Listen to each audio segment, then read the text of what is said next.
begin. Mr. Upton for 5 minutes. Well, thank you, Mr. Speaker. Mr. Speaker, I rise today to acknowledge the fact that September is Suicide Prevention Month, Suicide Prevention Awareness Month. This gives all of us a chance to come together to promote awareness about the issue of suicide prevention and how we can all help others talk about suicide.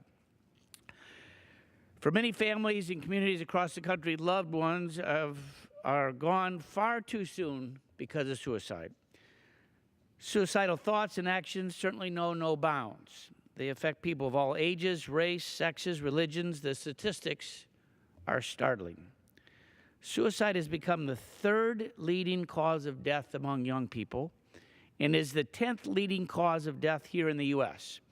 Each year, more than 40,000 Americans die by suicide, more than 100 per day on average. So a week and a half ago, I was in Kalamazoo's Bronson Park for the Griffin Place Suicide Prevention Walk.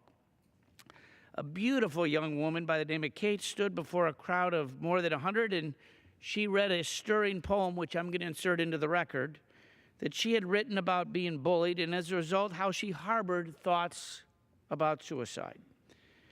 Hearing her deeply personal story certainly broke everyone's heart. It really did.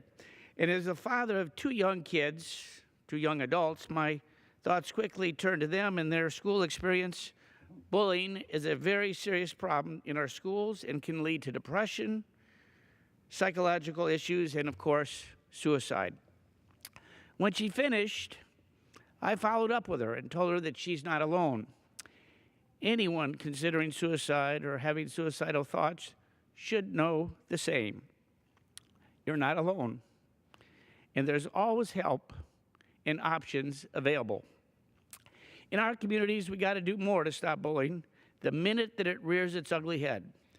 We should do more to reach out to those vulnerable to suicidal thoughts and tendencies, particularly young people, as they grapple with the pressures of growing up. We should also do more to treat mental health issues that can lead to suicide. Here in the House, we recently were able to pass a very strong bipartisan piece of legislation sponsored by Dr. Tim Murphy, a member of the Energy and Commerce Committee, to do just that. We voted to give a much-needed upgrade to our mental health system and deliver real reforms that are going to make a difference for folks suffering from mental health illnesses. In July, it was advanced through our committee 53-0, and then on the House floor by a 422-2 vote. This landmark vote marks the most significant reform to our nation's mental health programs in decades. And I was proud to shepherd this important piece of legislation and now work with the Senate to get it done. Suicide prevention is deeply personal to me. I don't talk about it often, but my uncle, my daughter's college roommate, my son's dear girlfriend's sister all committed suicide. Left impressions on our life.